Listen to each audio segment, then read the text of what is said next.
जय श्री कृष्णा। आज मैं बात करूंगी अधिक मास के बारे में।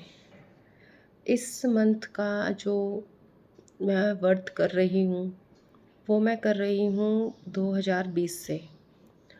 जब 18 सितंबर 2020 में अधिक मास आया था तो उस टाइम पे जो मैं नॉर्मल पूजा पाठ करती थी, तो उस टाइम पे मैं नॉर्मली अपना एक दिन बैठी हुई थी, पूजा कर रही थी, तो थोड़ा ध्यान लग गया।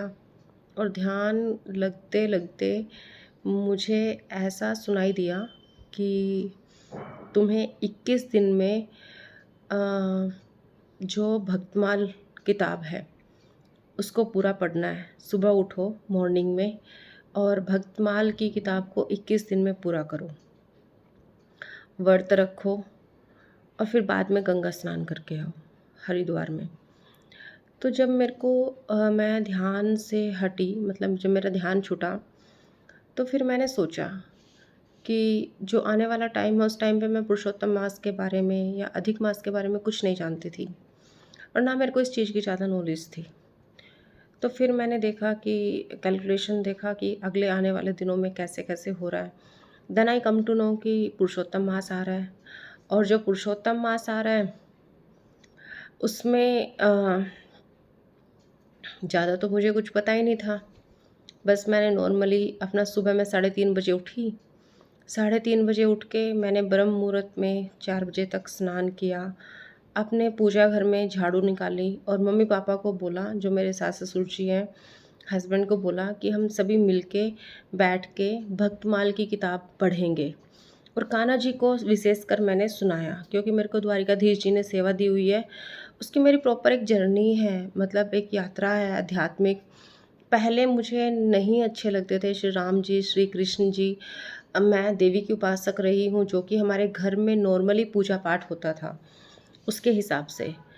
पर उस टाइम पे फिर मैंने स्टार्ट किया और हम लोगों ने वो 21 दिन में किताब पूरी की। सुबह उठते थे, 4 बजे से पढ़ना शुरू करते थे, 7:30 बजे तक कुछ 3.5-4 घंटे हम लोग पढ़ते थे। उसके बाद मैं जाती हूँ हरिद्वार में अपने द्वारिकाधीश जी को साथ में लेके। साथ में एक रिलेटिव होती है मेरी मामी जी, उनको भी साथ में लेके तो हम हरिद्वार में गंगा जी का स्नान करके आते हैं। ऐसे करके मैंने 2020 में पूरी की अपनी, और मैंने व्रत रखे। गंगा जी में जाके मैं दीपदान करके आई हूँ, उनकी आरती करके वहाँ पर। और जितना हो सकता था मैंने उस टाइम पे, जो मेरे को लगा, मैंने दान पुण्य किया। उसके बाद फिर मेरे छोटे बेटे का जन्म हुआ। उसके बाद तीसरे साल फिर 2023 में दोबारा से पुरुषोत्तम मास आया। मैंने व्रत किए, स्टार्ट किए पुरुषोत्तम मास के। बीच में श्रावण मास आया तो मैंने बीच में व्रत नहीं छोड़े अपने, और मैंने श्रावण मास के भी व्रत किए। उसके बाद जो बाद के दिन बचे थे अधिक मास के, मैंने वो पूरे किए। तो लगभग लगभग 2 महीने का टाइम हो गया था उस टाइम पे। मैं शाम को नॉर्मल खाना खाती हूँ, मतलब थोड़ा 7 बजे के आसपास। मैं 5:30 से लेके 7 बजे के बीच में, 7:30 बजे के बीच में खाना अपना खा लेती हूँ। नॉर्मली खाना खाती हूँ, फिर पूरा दिन उपवास रखती हूँ। अगले दिन शाम को खाना खा के फिर अगले दिन से फिर व्रत करती हूँ, इस तरीके से।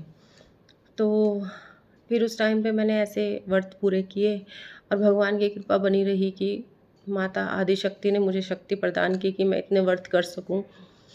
उसके बाद अब आया है अधिक मास 2026 में।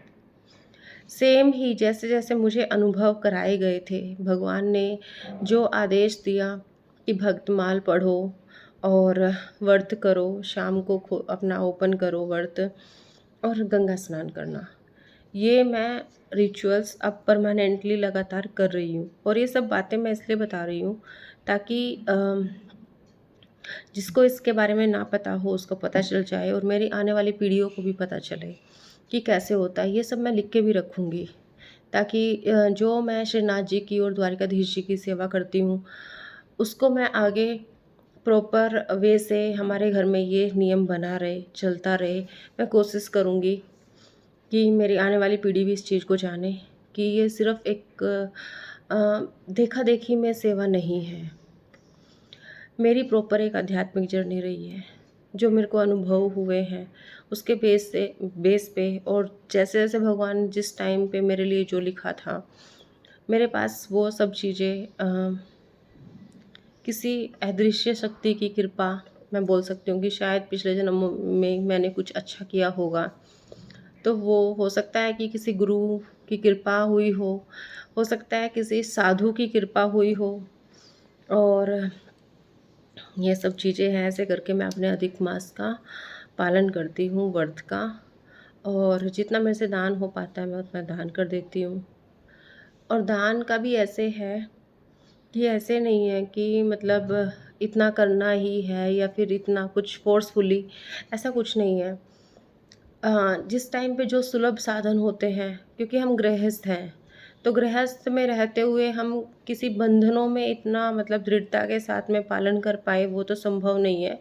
तो जितना भी हो पाता है उतना हम करते हैं। तो इसलिए मैं भी यही बताना चाहती थी कि मैं अधिक मास का पालन कैसे करती हूँ। और एक यही महीना है जिस टाइम पे मैं प्रॉपर पूरे मंथ का व्रत कर पाती हूँ। अदरवाइज़ नवरात्रे होते हैं तो वो 7 दिन के, अष्टमी को व्रत खुल जाता है तो 8 दिन का व्रत होता है। जो सबसे लंबे व्रत जो मैं करती हूँ वो ये है। जय द्वारिकाधीश।